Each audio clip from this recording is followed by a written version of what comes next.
अस्सलाम वालेकुम किसान भाई, उम्मीद है आप खैरियत से होंगे। आप किसान न्यूज़ देख रहे हैं और मेरा नाम बिन्यामीन शौकत है। मैं आपकी खिदमत में अक्सर पेश होता रहता हूं। ऐसे काश्तकार जिन्होंने गन्ना कटाई के बाद और मकई कटाई के बाद गंदम काश्त की थी, उनकी गंदम मिड दिसंबर के बाद काश्त हुई है। तो इसका मतलब ये है कि अभी तक उन्होंने पहला पानी भी यकीनन नहीं लगाया होगा और उनकी गंदम जो है अभी टिलर्स बनाना भी नहीं शुरू किए होंगे। सिर्फ 3 लीव्स होंगे, 3 वीव्स पे होंगे, यानी 3 पत्ते निकले होंगे अभी गंदम के। तो ऐसे काश्तकारों के लिए मैं बताता चलूँगा, अगर आप चाहते हैं कि आपकी गंदम की पैदावार बाकी फसलों के बराबर आए या कम से कम थोड़ा बहुत फर्क हो, बहुत ज्यादा फर्क ना हो, तो फिर आपको एक काम जरूरी करना पड़ेगा। वो काम क्या है वो सुन लें। ये बड़ी अहम वीडियो है आप दोस्तों के लिए। अगर आपने इसे मिस किया तो यकीनन आप गंदम की फी एकड़ पैदावार में 30 से 40% नुकसान उठाने वाले हैं।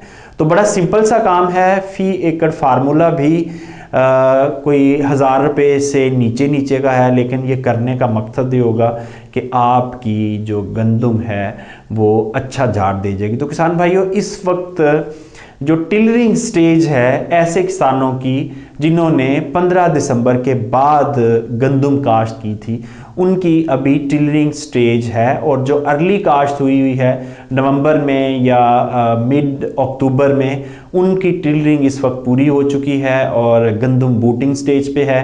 लेकिन लेट काश्ता गंदम के लिए इस वक्त एक बड़ा सख्त टफ मौसम आ चुका है। ये जो इस वक्त फ्रॉस्ट जिसे हम कोरा कहते हैं और ठंड है और यख बस्ता ठंडी हवाएं हैं, इसकी वजह से पौधे की ग्रोथ रुक चुकी है। तो ऐसे काश्तकार भाई जिन्होंने अभी पहला पानी नहीं लगाया, उनके लिए बहुत ज़रूरी है कि वो इस वक्त अपनी गंदम को 2% यानी फी एकड़ 2 किलो यूरिया, 1 किलो SOP या कोई भी पोटाश का सोर्स, और उसके अलावा 2 जिब्रेलिक एसिड की टिकिया, वो कोई भी अमाइनो एसिड्स हो सकते हैं। और आपने इसमें 1 एकड़ का जो ग्रोथ प्रोमोटर्स होते हैं, जिनको हम बायोस्टिमुलेंट कहते हैं, बायोस्टिमुलेंट, ये आपने 4 चीज़ें जो हैं वो स्प्रे करनी है आपकी गंदम में।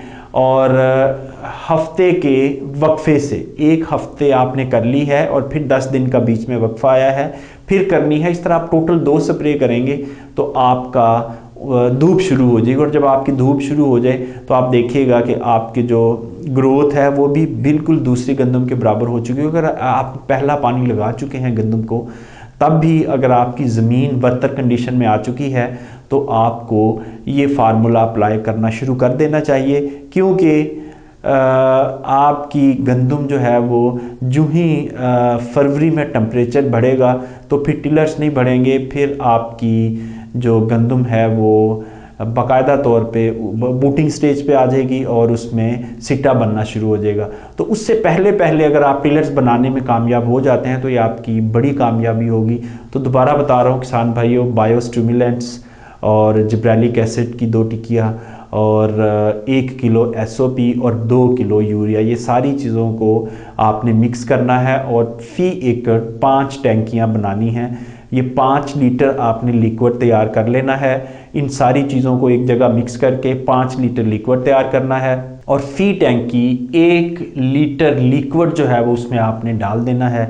तो इस तरह आपकी जो गंदम है ये विंटर स्ट्रेस से भी बच जाएगी, टिलर्स भी बढ़ा लेगी, और जो ही इसे टेम्परेचर जनवरी मिड में या फरवरी शुरू में अच्छा मिलेगा तो ये बड़ी अच्छी ग्रोथ कर जाएगी। और अगर आप ये नहीं करते तो उससे आपको 3 नुकसान होंगे। वो 3 नुकसान ये हैं कि सबसे पहले तो अभी आपकी गंदम रहेगी स्ट्रेस में, टिलर्स नहीं बढ़ाएगी, और उसके बाद जब इसको टेम्परेचर मिलेगा तो फिर ये अपने आप को रिजुविनेट करेगी, यानी उस वक्त स्ट्रेस में होगी और जितनी देर में ये खुद को बहाली में लगी रहेगी उतनी देर में गंदम जो है वो उसकी टिलरिंग का स्टेज ख़त्म हो जाएगी। तो इसलिए इंतहाई ज़रूरी है आप दोस्तों के लिए कि आप इस वक्त इसको ये फार्मूला स्प्रे करें ताकि आपकी गंदम भी दीगर फसलों की तरह अच्छा झाड़ दे सके। इसमें जो बायोस्टिमुलेंट का मैंने आपको बताया है उसकी क्वांटिटी इसलिए नहीं बता रहा कि वो आप जो भी लेंगे